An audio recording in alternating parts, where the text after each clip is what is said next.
Antes de começarmos, o esclarecimento habitual desta série. O conteúdo que segue constitui análise crítica de textos, declarações e condutas públicas, amparada em fontes que citaremos ao longo do programa.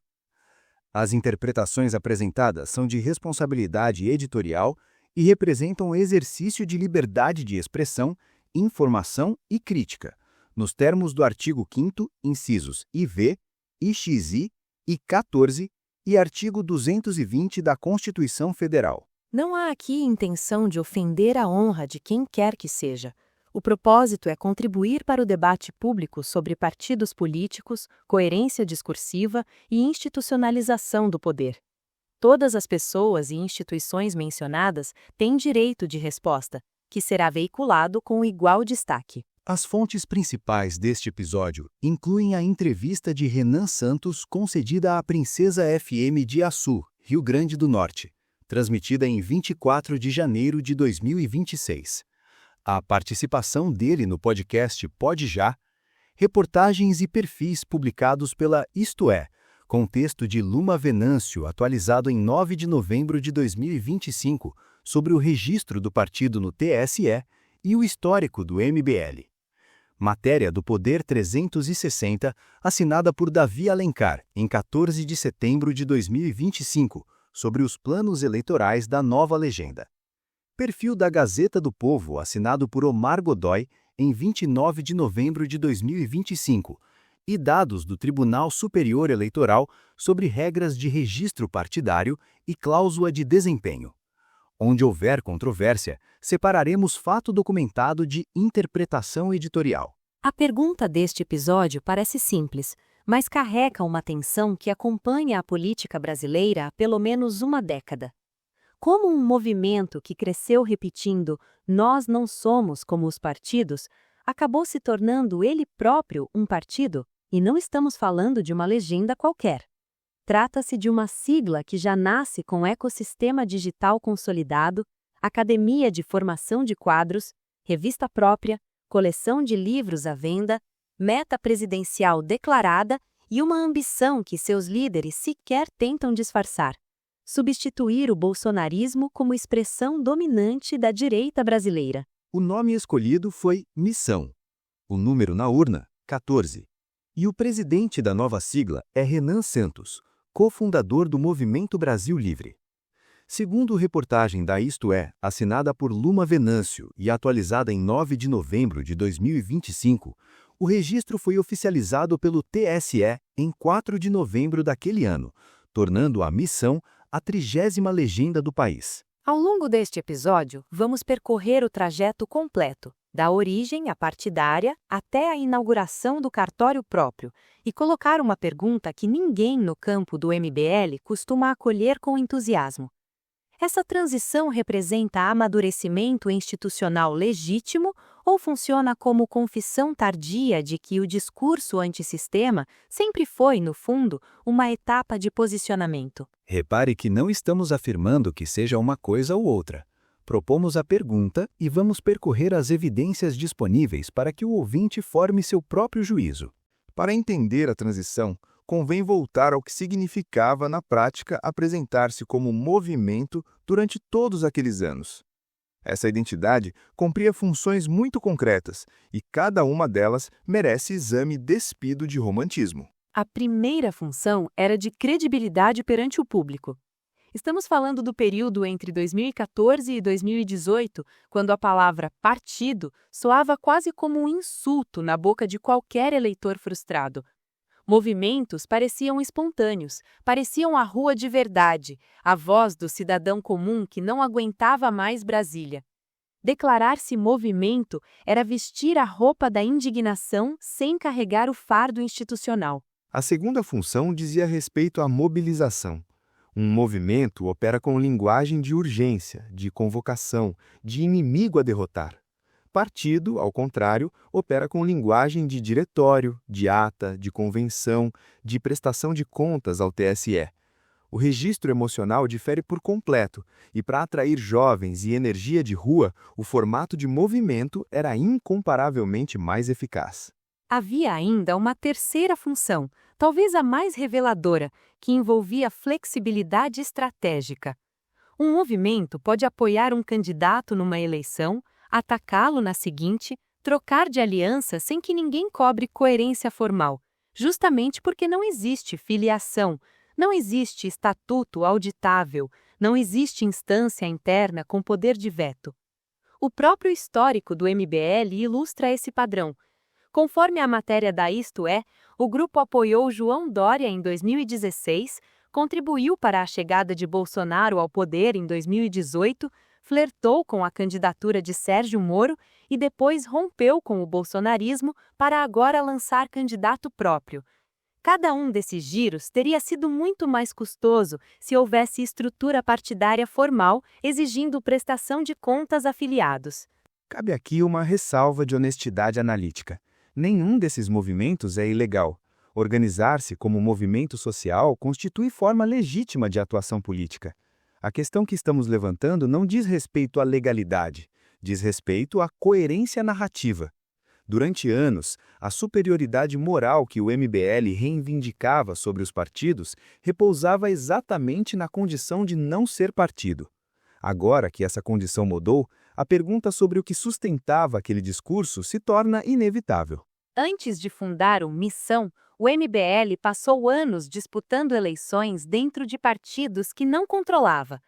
Essa experiência, mais do que qualquer elaboração teórica, explica a decisão de criar uma sigla própria. O padrão se repetia a cada ciclo eleitoral.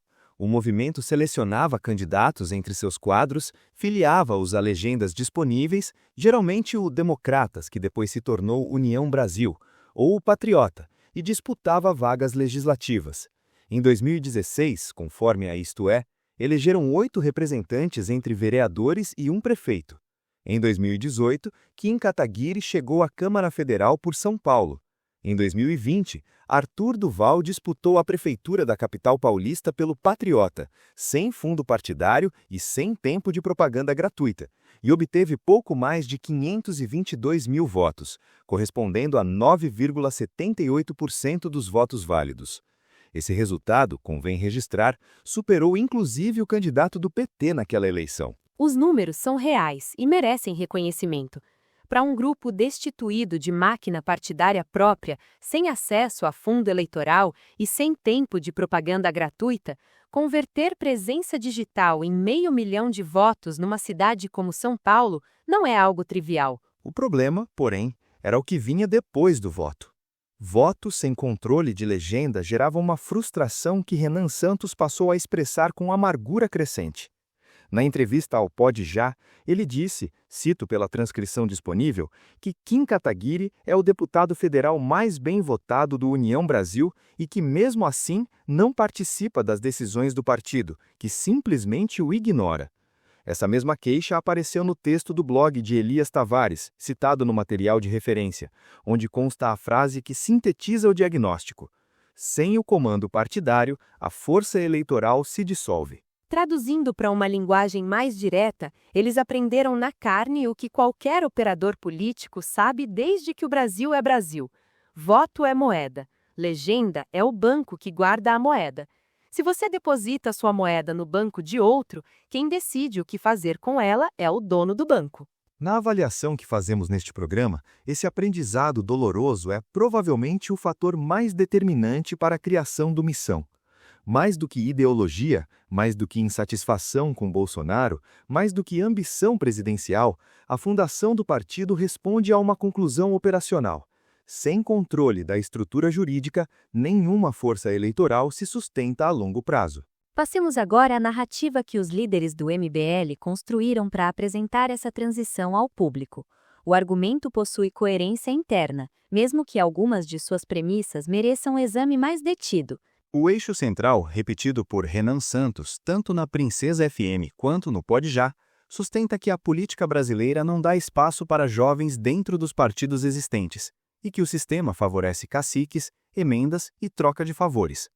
Na Rádio de Açu, ele declarou que o partido foi montado por milhares de jovens ao redor do Brasil que coletaram assinaturas, e que as doações vieram de pessoas comuns que contribuíam com R$ 500, R$ 50, R$ 10, R$ 5, sem doador multimilionário.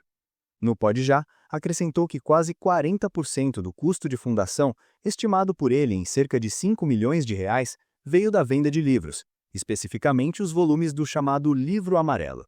A informação surpreende. Montar um partido vendendo livro num país onde se lê pouco não é exatamente o caminho óbvio. Renan faz questão de traçar uma linha entre o missão e o que chama de político estabelecido cheio de vícios.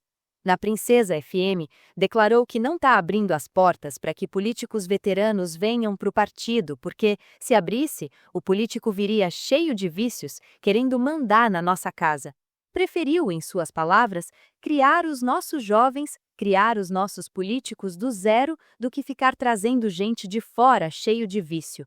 Postura reforçada na entrevista ao Pode Já, quando disse preferir um jovem que ele próprio formou a pegar um cara velho para aculturar. Essa abordagem carrega um mérito que devemos reconhecer.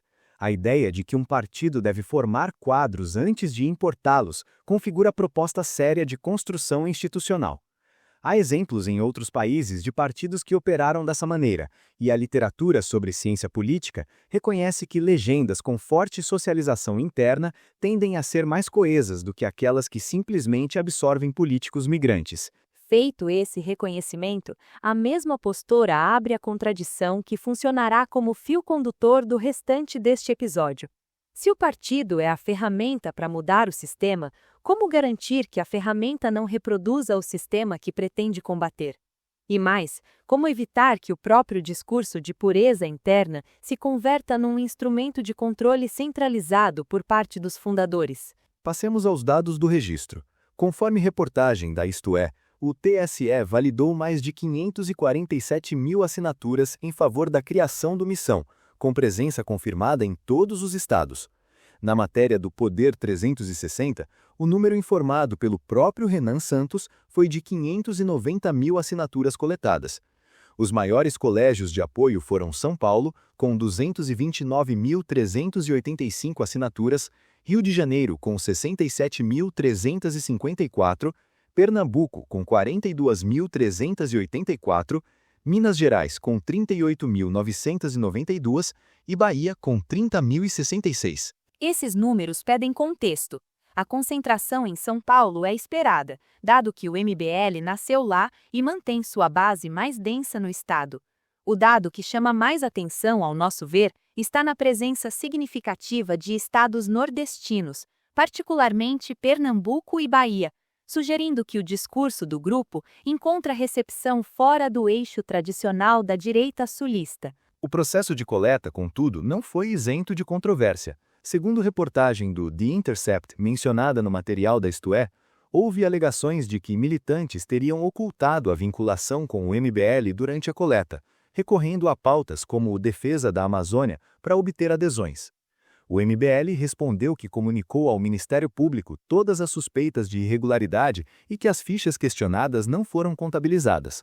Não dispomos de meios para verificar de forma independente nenhuma das duas versões e registramos ambas para que o ouvinte saiba que essa disputa factual existe.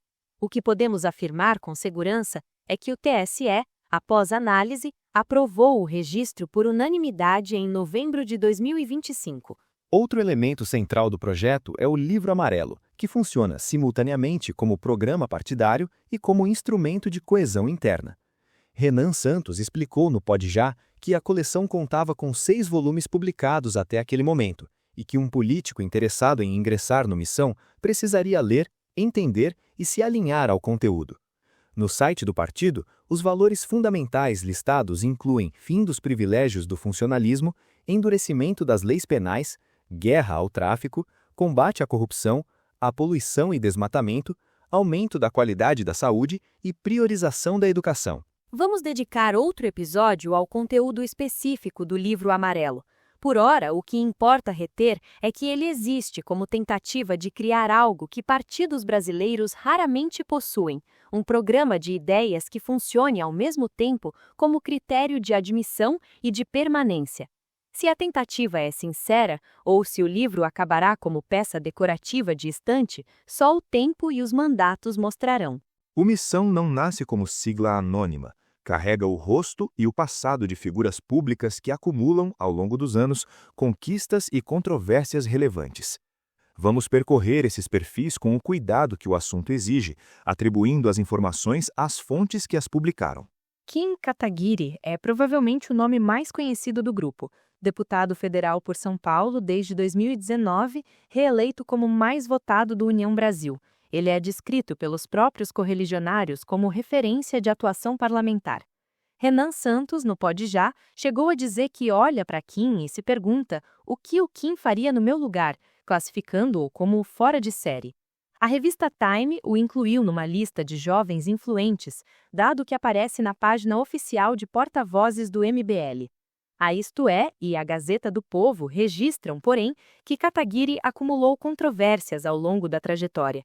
Em 2022, durante participação no podcast Flow, afirmou que a Alemanha teria se equivocado ao criminalizar o nazismo. A declaração lhe rendeu pedidos de cassação e ele se retratou posteriormente. Arthur Duval, conhecido pelo apelido Mamãe Falei, é outra figura central. Seu desempenho eleitoral em 2020, com mais de 500 mil de votos para a Prefeitura de São Paulo, já mencionamos. Em 2022, entretanto, vieram a público áudios gravados durante viagem à Ucrânia nos quais fez comentários sexistas sobre refugiadas. Conforme a Isto É, o episódio resultou na cassação de seu mandato na Assembleia Legislativa de São Paulo por quebra de decoro parlamentar. À mesma publicação, Duval afirmou ter se afastado temporariamente porque percebeu que um erro individual estava prejudicando o resto do movimento, acrescentando que a distância não durou nem 3 meses. Em outubro de 2025, segundo a mesma reportagem, gerou nova polêmica ao afirmar que os mortos de uma mega operação policial no Rio de Janeiro se deviam ao fato de que as mães de criminosos organizados falharam enquanto mães, e que elas teriam escolhido o famoso moreno alto com cara de bandido.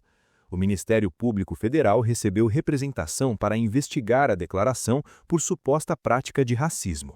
A galeria de figuras públicas do Missão inclui ainda Amanda Vettorazzo, vereadora de São Paulo eleita em 2024 e coordenadora nacional do MBL, descrita no site do movimento como gestora pública com pós-graduação em cidades inteligentes.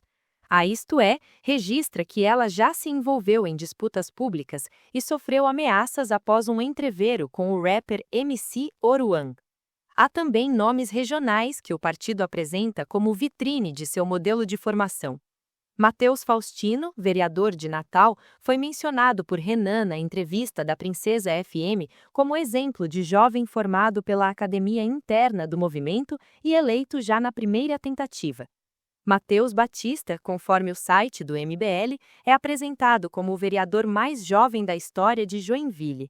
E Luana Silva é descrita como a vereadora mais jovem da história de Chapada Gaúcha, no norte de Minas Gerais.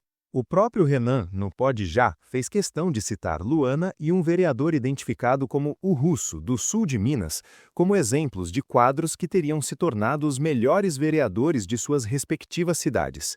São afirmações que, por natureza, dependem de critérios de avaliação que ele não detalhou naquele momento, mas que indicam a importância que o grupo atribui à formação de lideranças locais como prova de conceito do modelo. Chegamos ao que consideramos o núcleo duro da análise deste episódio.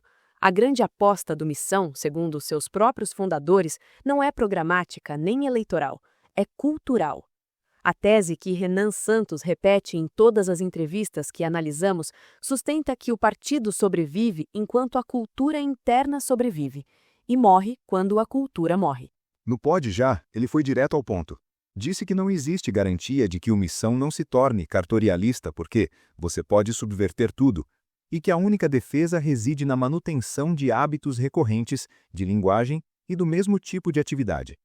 Chegou a citar Trotsky para ilustrar o risco, argumentando que a Revolução Russa morreu em grande medida pela burocratização do processo. Quando perguntado sobre qual seria o maior risco de o projeto dar errado, respondeu sem rodeios: perda de cultura interna e nos tornarmos um bando de burocrata administrador de fundo. Essa honestidade sobre a fragilidade do modelo merece crédito. Não é comum que um líder partidário admita publicamente que a principal ameaça ao seu projeto vem de dentro e que não existe vacina institucional contra a degeneração. A maioria dos políticos vem de certezas. Renan, nesse ponto específico, vem de uma aposta e reconhece que pode perder. A história dos partidos brasileiros, porém, oferece dezenas de exemplos de movimentos que começaram com um discurso idêntico e acabaram devorados pela lógica do sistema. O próprio PT, que nos primeiros anos funcionava como partido de militância com disciplina interna rigorosa e formação ideológica densa, percorreu exatamente o trajeto que Renan descreve como ameaça. E a burocratização não acontece por maldade nem por traição deliberada.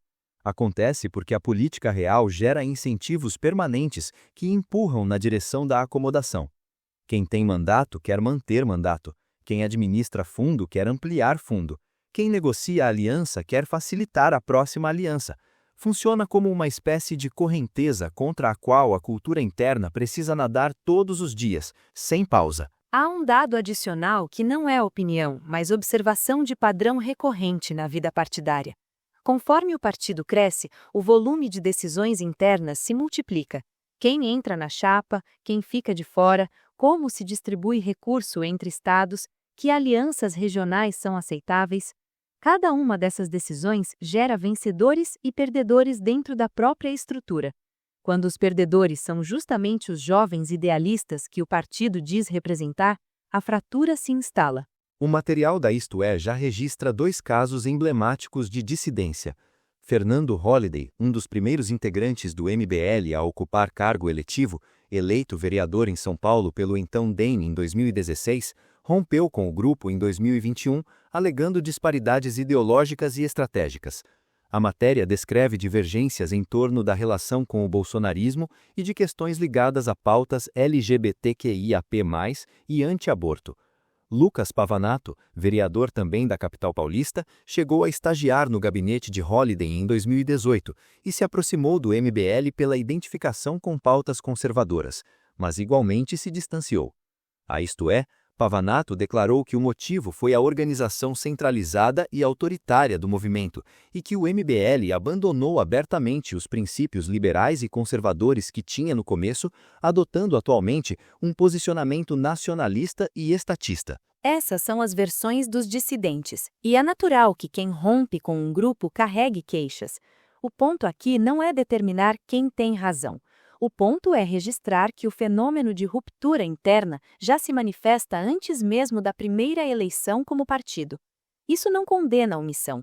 Indica, contudo, que a promessa de coesão cultural será testada sob pressão real muito antes do que seus fundadores talvez imaginem. O material da Isto É já registra 2 casos emblemáticos de dissidência. Fernando Holliday, um dos primeiros integrantes do MBL a ocupar cargo eletivo, eleito vereador em São Paulo pelo então DEM em 2016, rompeu com o grupo em 2021, alegando disparidades ideológicas e estratégicas. A matéria descreve divergências em torno da relação com o bolsonarismo e de questões ligadas a pautas LGBTQIAP+, e anti-aborto. Lucas Pavanato, vereador também da capital paulista, chegou a estagiar no gabinete de Holliday em 2018 e se aproximou do MBL pela identificação com pautas conservadoras, mas igualmente se distanciou. A Isto É, Pavanato declarou que o motivo foi a organização centralizada e autoritária do movimento e que o MBL abandonou abertamente os princípios liberais e conservadores que tinha no começo, adotando atualmente um posicionamento nacionalista e estatista. Essas são as versões dos dissidentes, e é natural que quem rompe com um grupo carregue queixas. O ponto aqui não é determinar quem tem razão. O ponto é registrar que o fenômeno de ruptura interna já se manifesta antes mesmo da primeira eleição como partido. Isso não condena a omissão.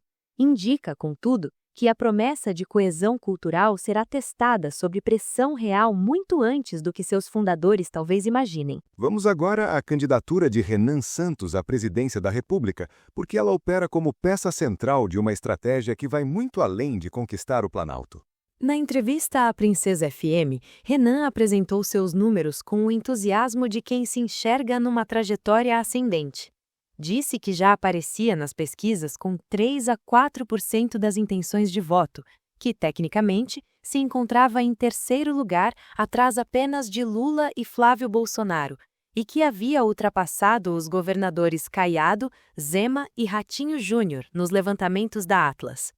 Na conversa com o Pode Já, acrescentou que entre eleitores de 16 a 24 anos, num dos cenários testados, o índice chegava a 21%, e que entre homens jovens dessa faixa etária, a marca ultrapassava os 30%. Segundo o perfil da Gazeta do Povo, a pesquisa Genial/Quaest de novembro de 2025 testou Renan em cenário de segundo turno contra Lula e registrou 25% para ele contra 42% do petista, com o restante distribuído entre brancos, nulos e abstenções. Na mesma pesquisa, 74% dos entrevistados declararam não saber quem era Renan Santos. Esses dois dados juntos contam a história real da candidatura neste estágio. De um lado, o desconhecimento é enorme, o que em tese significa espaço para crescer. De outro, a taxa de conversão entre conhecer e preferir parece elevada, sobretudo entre jovens. A leitura que Renan faz desse cenário e que repetiu na Princesa FM é que poucas pessoas ainda me conhecem, mas quem conhece já me prefere aos outros rapidamente. A matéria do Poder 360 registra que o Missão pretende lançar chapas completas para deputado estadual e federal. No Pode Já, Renan confirmou essa intenção e mencionou que, em Pernambuco, o trabalho de formação de quadros estaria particularmente avançado. Segundo ele, o coordenador local, identificado como Morique, foi levado a São Paulo para replicar a metodologia no restante do país. Fez até uma espécie de brincadeira autoirônica ao descrever o episódio como Brain Drain, uma fuga de cérebros do Nordeste para o Sudeste, reproduzindo o padrão histórico que ele mesmo critica. A meta declarada é ousada. Renan afirmou no Pode Já que o Missão precisa se tornar uma das 3 expressões políticas mais poderosas do Brasil após 2026. Ao lado de uma centro-direita bolsonarista, possivelmente representada por Tarcísio de Freitas, e de uma esquerda populista lulista. A realização dessa meta, porém, depende menos dos percentuais na corrida presidencial e muito mais do tamanho da bancada federal que o partido conseguir eleger. Aqui a candidatura presidencial revela sua função estratégica menos óbvia. Na mecânica eleitoral brasileira, candidato a presidente serve de locomotiva para a chapa proporcional. Isso não é segredo nem ardil, é o funcionamento normal do sistema. Um candidato a presidente puxa votos de legenda para deputados federais e estaduais, e são esses deputados que determinam se o partido sobrevive à cláusula de desempenho. Renan sabe disso, e a franqueza com que trata a candidatura como construção de marca sugere que ele opera com consciência clara dessa dinâmica. Há ainda outro detalhe revelador sobre a gênese da candidatura, que aparece tanto na Princesa FM quanto na matéria do Poder 360. Renan não se apresentou inicialmente como candidato. Disse à rádio que foi convidado pelo grupo e que, no início, relutou. Preferia cuidar do partido para que a molecada chegasse às posições de poder. Quando aceitou, impôs uma condição que repetiu em mais de uma entrevista: fazer campanha de carro, não de jatinho, percorrendo o Brasil cidade a cidade, rádio a rádio. O Poder 360 acrescenta que Renan admitiu que a primeira opção do partido para a candidatura era o apresentador Danilo Gentili, e que ele, Renan, seria o candidato caso Gentili não aceitasse. Essa narrativa de candidato relutante é impossível de verificar por fora, mas vale o registro. Ela serve para construir uma imagem de serviço e não de ambição pessoal. Um dos aspectos mais distintivos da pré-campanha de Renan Santos é a ênfase no Nordeste. Tanto na Princesa FM quanto no Pode Já, ele declarou que iniciou a peregrinação pela região de forma deliberada e que considera resolver o Nordeste a chave para resolver o Brasil. Na Rádio de Açu, disse que existe uma visão errada de que o Nordeste é o problema e que muitas pessoas da própria região também se sentem injustiçadas pelo Sul. Afirmou que o Nordeste é a solução e que, se a região gerar classe média, o governo federal não precisará manter o volume atual de repasses a municípios que ele considera disfuncionais, podendo distribuir melhor os recursos e cobrar menos impostos. O tom ali era de convocação. No Pode Já, o diagnóstico ganhou contornos mais duros. Renan apresentou dados segundo os quais 81% dos municípios do Rio Grande do Norte viveriam basicamente de repasses federais, e que em Pernambuco, mais de 70% dos municípios teriam como principal atividade econômica algo ligado à administração pública. Citou o caso de uma cidade maranhense chamada Arari, cujo prefeito, segundo ele, teria desviado integralmente uma emenda parlamentar e depois se tornado influenciador digital para ostentar o dinheiro, casando-se com uma influenciadora de conteúdo sexual. Argumentou que esse tipo de arranjo ilustra a disfunção do modelo político vigente na região. Renan fez questão de contrastar sua abordagem com a de outros candidatos. No Pode Já, afirmou que não trataria o eleitor nordestino como criança e criticou o que chamou de paternalismo recorrente, dizendo que todo político vem aqui, ó povo bom, vou comer um cuscuz, e que ele não faria isso, embora, acrescentou com uma ponta de humor, gostasse de cuscuz. Na Princesa FM foi ainda mais explícito sobre a questão da compra de votos. Declarou literalmente que quem vender seu voto ele pretende prender por 10 anos e o político que comprar por 20. Justificou a posição argumentando que a compra de votos impede que pessoas com boas ideias entrem na política, porque o cidadão acaba vendendo o voto para quem pode pagar, geralmente alguém comprometido com a manutenção do sistema. No Pode Já, houve um cruzamento revelador. O entrevistador mencionou críticas do youtuber Jones Manuel, que teria acusado Renan de ser contra o Bolsa Família.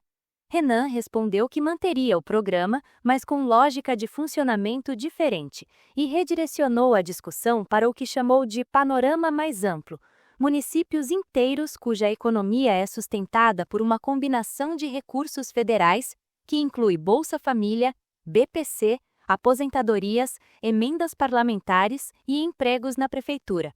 Argumentou que esse modelo prejudica tanto quem recebe o auxílio quanto o município, o estado e os demais estados que financiam a conta. Essa postura gera uma ambiguidade que o próprio Renan parece cultivar de forma consciente. Existe uma demanda real por honestidade na discussão dos problemas regionais, e tratar eleitores como adultos responsáveis é, em princípio, mais respeitoso do que o paternalismo com o qual a região convive há gerações. O risco de que o discurso seja percebido como arrogância paulista ensinando o nordestino a votar, contudo, é concreto e não pode ser ignorado, por mais que Renan se antecipe a essa objeção, afirmando que seus índices de intenção de voto são proporcionalmente maiores no Nordeste do que no Sudeste. Como aplicamos os mesmos critérios a todos os analisados, é preciso observar que as propostas de Renan para a região demandariam reformas constitucionais de enorme complexidade. Na Princesa FM, mencionou querer botar o interventor federal para administrar a cidade e fundir municípios pequenos que não conseguem se sustentar. No Pode Já, falou em tornar inelegíveis prefeitos que não atinjam metas e impedir que seus partidos lancem candidatos naquela cidade. Para se concretizarem, tais medidas exigiriam a aprovação de emendas constitucionais com quórum qualificado, num Congresso que ele mesmo descreve como resistente a reformas. Afirmar que vai fazer, sem detalhar o caminho legislativo, é um padrão retórico que, vale dizer, não é exclusividade de Renan. Merece ser apontado, porém, independentemente de quem o pratique. Se o Nordeste é o território privilegiado da campanha, segurança pública é o tema que carrega a maior carga emocional no discurso. Nessa seara, o tom de Renan Santos atinge seu ponto de intensidade máxima. Na Princesa FM, ele disse que no primeiro dia de mandato declararia guerra ao crime organizado e explicou que não estava usando a expressão como figura de linguagem. Mencionou que assinaria um documento chamado Estado de Defesa, para que as Forças Armadas e as polícias pudessem realizar operações amplas. Nas suas palavras, conforme a transcrição, o objetivo seria prender ou matar todo mundo envolvido na guerra. Quando o entrevistador perguntou se inocentes não pagariam, respondeu que os inocentes já estão pagando e que a partir dali seriam os bandidos a pagar.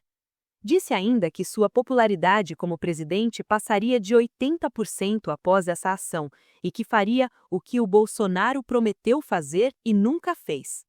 Chegou a descrever de forma que não permite outra leitura senão a de bravata de campanha, que iria pessoalmente num helicóptero da polícia assistir operações. No Pode Já, o discurso ganhou moldura conceitual mais elaborada. Renan mencionou o chamado direito penal do inimigo, teoria do jurista alemão Gunther Jacobs, e defendeu que faccionados devem ser tratados com legislação especial, com direito de defesa mínimo, porque, na sua formulação, ao negar a jurisdição brasileira para integrar uma organização criminosa, o indivíduo se colocaria na posição de invasor. Defendeu o fim da progressão penal e das saidinhas, além de penas de 30 a 40 anos para reincidentes em crimes violentos. Mencionou também que o Congresso já discutia, à época, a equiparação de facções a organizações terroristas, proposta que ele apoia. Há uma proposta complementar sobre financiamento da segurança que apareceu na Princesa FM. Renan afirmou que existem bilhões gastos com supersalários de magistrados. Mencionou juízes que ganham mais de R$100 mil por mês e propôs redirecionar esses recursos para melhorar a remuneração policial. Acrescentou que tentou explicar a estrutura salarial dos juízes brasileiros a interlocutores americanos e que a reação foi de incredulidade e riso. Esse tipo de discurso possui apelo eleitoral comprovado. A pesquisa de Felipe Nunes, citada pelo próprio Renan no Pode Já, indica que o brasileiro é majoritariamente punitivista. A violência, por sua vez, é um problema real e devastador, especialmente nas regiões que o Missão pretende conquistar eleitoralmente. A entrada do Comando Vermelho no Nordeste, tema que Renan abordou em ambas as entrevistas, não é invenção retórica, é realidade documentada que afeta cotidianamente a vida de milhões de pessoas. A ressalva que fazemos, na condição de programa de análise, diz respeito à viabilidade institucional dessas promessas. O estado de defesa, previsto no artigo 136 da Constituição, possui requisitos específicos de gravidade, prazo limitado e controle pelo Congresso Nacional. Não é um instrumento de carta branca. Apresentá-lo como solução para um problema de natureza estrutural e crônica constitui simplificação que merece registro, assim como mereceria se viesse de qualquer outro candidato de qualquer espectro político. Há um dado adicional que emerge do cruzamento das fontes. Na mesma Gazeta do Povo que publicou o perfil de Renan, Omar Godoy registra que a linguagem do pré-candidato inclui ataques muitas vezes agressivos contra adversários e que em 2022, Renan descreveu de forma sarcástica como gostaria que seus apoiadores matassem o jornalista progressista Pedro Doria, do Canal Meio. Episódio no qual Doria se sentiu ameaçado e disse que o líder do MBL brincou com assassinato político. A menção é pertinente neste bloco porque ilustra uma tensão recorrente na comunicação do grupo. O mesmo registro que gera engajamento e converte a audiência em militância é o registro que produz controvérsia e vulnerabilidade. A fronteira entre radicalismo retórico legítimo e linguagem que ultrapassa limites aceitáveis é uma linha que o Missão precisa administrar constantemente. E os episódios documentados sugerem que essa administração nem sempre foi bem-sucedida. Renan Santos apresentou propostas para saúde e educação com menos destaque do que a agenda de segurança, mas com conteúdo que merece exame. Na Princesa FM, defendeu a criação de um prontuário único no SUS, alimentado por inteligência artificial, capaz de prever doenças crônicas e direcionar agentes de saúde para intervenção preventiva.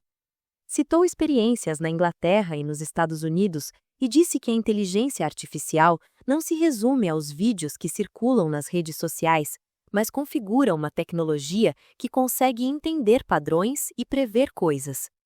Propôs ainda taxar produtos prejudiciais à saúde e retirar impostos de alimentos saudáveis, como carne e leite.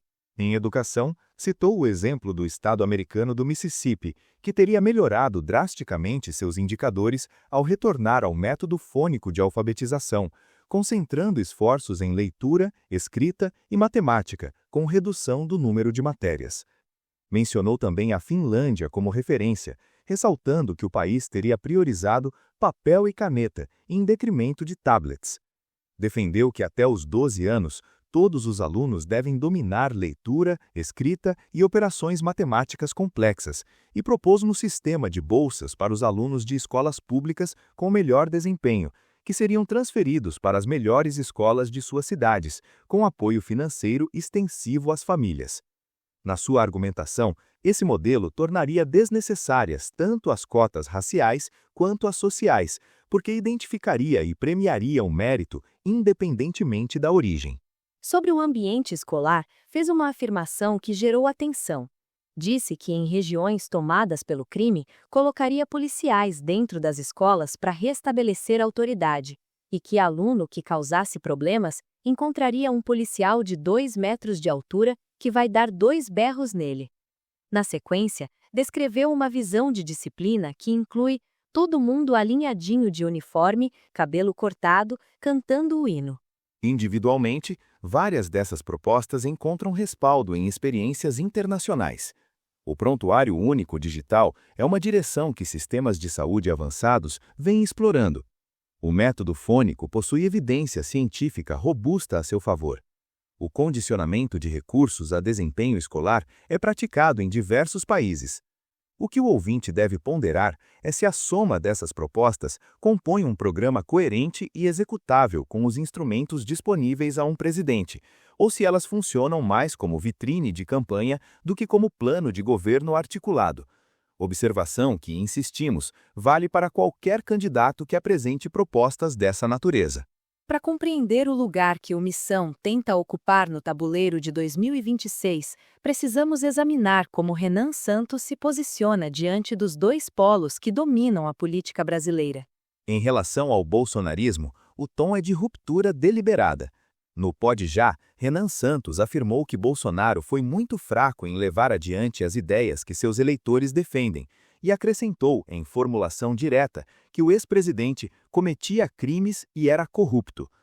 Na Princesa FM, disse que não confiaria num vice vindo da ala bolsonarista, porque esses caras são pouco confiáveis, vivem traindo uns aos outros. Chegou a comentar as dinâmicas familiares do Bolsonaro, dizendo que a família nem se gosta e que se apunhalam pelas costas entre si, argumentando que quem trai os próprios parentes não seria leal a um aliado externo. No Pode Já, desenvolveu uma tese sobre a fragilidade estrutural do bolsonarismo. Argumentou que o movimento é muito desorganizado e facilmente superável, ao contrário do lulismo, que conta com o PT como estrutura mais sólida. Mencionou que Bolsonaro fracassou na tentativa de criar o partido Aliança pelo Brasil, tendo coletado apenas 180 mil assinaturas, e atribuiu o fracasso a uma única causa: falta de inteligência. Disse que os bolsonaristas confundiram eleitor com militante e militante com coletor de assinatura. Sobre Lula e o PT, a posição é de oposição frontal desde a origem do MBL, sem abertura para a aproximação. Na Princesa FM, quando perguntado sobre a possibilidade de compor chapa com alguém do PT, respondeu com uma única palavra: jamais. No Pode Já, a crítica ao lulismo centrou-se na tese de que o PT aumentou a dependência econômica do Nordeste em relação ao governo federal e que o projeto petista não inclui o homem jovem, sendo voltado predominantemente para mulheres mais velhas e mães solteiras. O espaço que Renan tenta ocupar é o de uma direita que rejeita o bolsonarismo por incompetência e corrupção, rejeita o lulismo por ideologia e fomento à dependência estatal e se apresenta como alternativa reformista com programa próprio. Quando provocado sobre se o Missão se situa à direita, à esquerda ou ao centro, respondeu no Pode Já que são, acima de tudo, originais e que não quer ficar preso em caixinha, embora reconheça que o partido será naturalmente identificado à direita. A Gazeta do Povo registrou que Renan Santos projeta 3 blocos políticos principais a partir de 2026. Uma centro-direita bolsonarista, possivelmente liderada por Tarcísio, a esquerda populista lulista e o que ele chama de modelo reformista do Missão. A frase que encerrou essa projeção, conforme a reportagem, foi: "Espero que a nossa destrua as deles". declaração que revela a escala da ambição sem qualquer dissimulação. Um dos argumentos que Renan Santos mais mobiliza para demonstrar a capacidade do seu grupo é o contraste com a tentativa fracassada de Bolsonaro de fundar o Aliança pelo Brasil. Esse paralelo merece exame. Os fatos são os seguintes. Bolsonaro anunciou a criação do Aliança em novembro de 2019, quando era presidente da República. Apesar do cargo, da visibilidade e do tamanho da base eleitoral, o partido nunca conseguiu coletar as assinaturas necessárias. Renan, o Pode Já, disse que eles coletaram 180 mil, número insuficiente, e que o fracasso resultou de falta de inteligência. Na entrevista à Gazeta do Povo, acrescentou que os bolsonaristas se fiaram na ideia de que o povo iria mandar assinaturas aos montes para eles e que confundiram eleitor com militante e militante com coletor de assinatura. O argumento tem força, porque o MBL de fato conseguiu onde Bolsonaro não conseguiu, mesmo dispondo de recursos e visibilidade incomparavelmente menores. Essa diferença sugere que a capacidade organizacional do MBL é genuína e não pode ser descartada por quem acompanha a política brasileira com seriedade. A observação de equilíbrio que fazemos é que ter um partido registrado e ter um partido que funcione são coisas distintas. O TSE reconhece dezenas de legendas. A maioria delas possui existência meramente formal, sem incidência real sobre o processo político. O próprio dissidente Lucas Pavanato, conforme citado pela Isto É, fez essa advertência ao dizer que ter um partido não basta, e ao comparar o risco com o PCO, que existe há décadas sem relevância parlamentar. O teste real não é o registro, é a bancada. Seria incompleto analisar o Missão sem examinar como o partido lida com o próprio passado, porque parte significativa das objeções que o grupo enfrenta não diz respeito ao programa futuro, mas ao histórico acumulado. A Isto É documenta uma sequência de episódios controversos que merece registro. Em 2017, o MBL se opôs à exposição Queer Museu, em Porto Alegre, e à performance artística Labette, além de protestar contra a vinda da filósofa Judith Butler em São Paulo. A mesma reportagem registra que Renan reconheceu exagero por parte do MBL naqueles episódios, o que configura um gesto de autocrítica pouco frequente na política brasileira. A Gazeta do Povo acrescenta outras controvérsias. Registra que em 2021, redes bolsonaristas resgataram um vídeo no qual Renan faz uma piada envolvendo estupro. Em 2022, conforme já mencionamos, houve o episódio da descrição sarcástica de como gostaria que apoiadores matassem o jornalista Pedro Doria.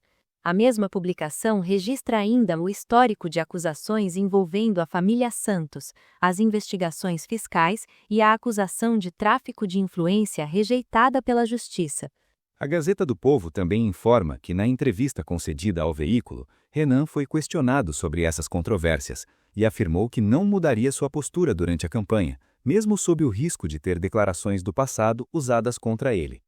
A frase citada pela reportagem é: "Vou ser o mesmo cara das lives. Se eu ficar com medo, me polindo demais, as pessoas vão perceber que tem algo errado." Essa posição revela uma aposta calculada. Renan parece acreditar que a autenticidade percebida compensa os danos que a falta de filtro pode causar. A Gazeta do Povo, no perfil de Omar Godoy, descreve esse fenômeno de forma precisa, ao dizer que, para os seguidores, essa linguagem é sinônimo de autenticidade e que Renan transforma a audiência em militância ativa, fenômeno que os profissionais de marketing chamam de taxa de conversão alta. A questão, naturalmente, é se essa taxa de conversão funciona além da bolha digital. O próprio Godoy observa que a mobilização na bolha do MBL ainda está distante do eleitorado comum. Toda a ambição retórica do Missão esbarra num mecanismo implacável do sistema eleitoral brasileiro, a cláusula de desempenho. Neste bloco, a narrativa encontra a aritmética. Para manter acesso pleno a fundo partidário e tempo de propaganda, um partido precisa atingir patamares mínimos de votação para a Câmara dos Deputados. Sem bancada federal expressiva, a sigla pode até continuar existindo formalmente, mas perde os instrumentos que permitem competir de forma efetiva no ciclo seguinte. É a diferença entre existir no papel e existir na política de verdade. Na prática, isso significa que a eleição de 2026 para o Missão não gira primariamente em torno da presidência, gira em torno de deputados federais. A campanha presidencial funciona como plataforma de visibilidade nacional, geradora de votos de legenda, máquina de exposição da marca. A bancada é o que decide se o partido chega a 2030 como força política real ou como curiosidade da história recente. No Pode Já, quando o entrevistador comparou o Missão ao Partido Novo, que pretendia lançar cerca de 90 candidatos, Renan indicou que o número do Missão seria similar ou superior e que as chapas seriam completas tanto para deputados estaduais quanto federais. A matéria do Poder 360 confirma essa intenção. A questão, contudo, não reside em quantos candidatos são lançados, mas em quantos são eleitos e em quais estados. Lançar chapa completa é decisão administrativa. Eleger bancada é prova de viabilidade. O próprio Renan forneceu no Pode Já uma metáfora que, talvez sem querer, captura o tamanho do desafio. Descreveu o Missão como menor, mas mais veloz, e comparou a dinâmica com a de uma startup enfrentando empresas estabelecidas. A imagem é honesta, porque startups de fato são mais ágeis. O detalhe que ficou de fora da comparação é que startups quebram com frequência incomparavelmente maior do que empresas consolidadas. E na política, ao contrário do mercado de tecnologia, não existe rodada de investimento para salvar quem não atingiu a meta. Para encerrar, queremos deixar o ouvinte com critérios que permitam acompanhar a evolução do Missão ao longo de 2026, sem cair nem na adesão à crítica, nem na rejeição reflexiva. São pontos de observação, não vereditos. O primeiro diz respeito à bancada federal. Quantos deputados o Missão consegue eleger e em quais estados? Se a representação se concentrar exclusivamente em São Paulo, o projeto nacional fica comprometido.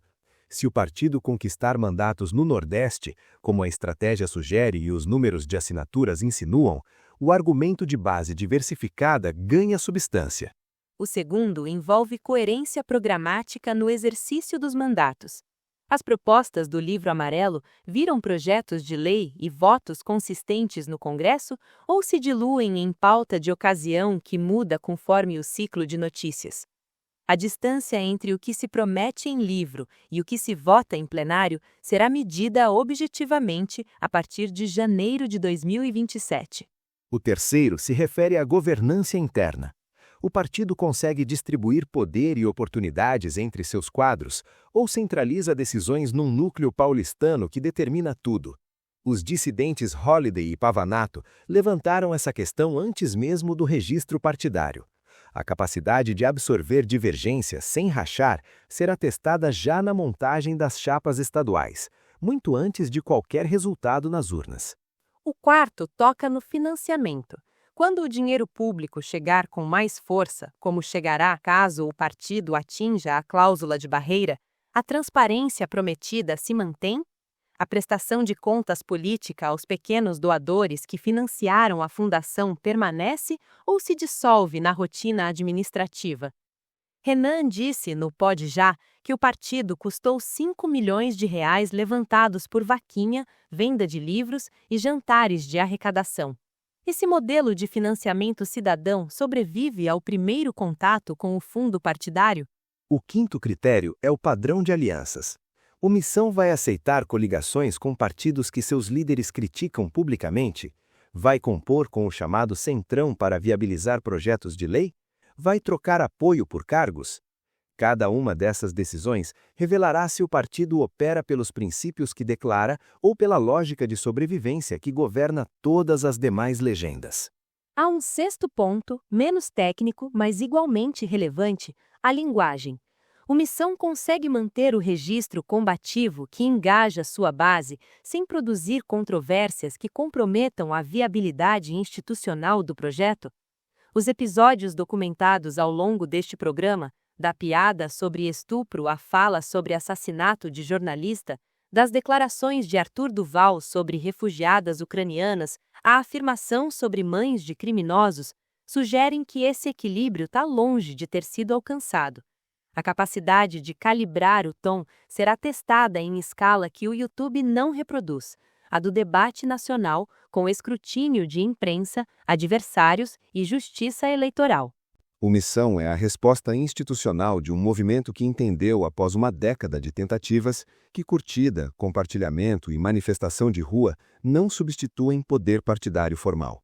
Nesse sentido, a criação do partido pode ser lida como amadurecimento. A política representativa funciona por partidos, e recusar-se a ter um era, na prática, abdicar das ferramentas do jogo. Ao mesmo tempo, o Missão constitui o teste definitivo de uma promessa que o MBL faz desde 2014, a de que é possível fazer política de forma diferente. Se o partido eleger bancada, mantiver coerência, demonstrar governança transparente e resistir à gravitação do fisiologismo, terá provado algo raro na história brasileira.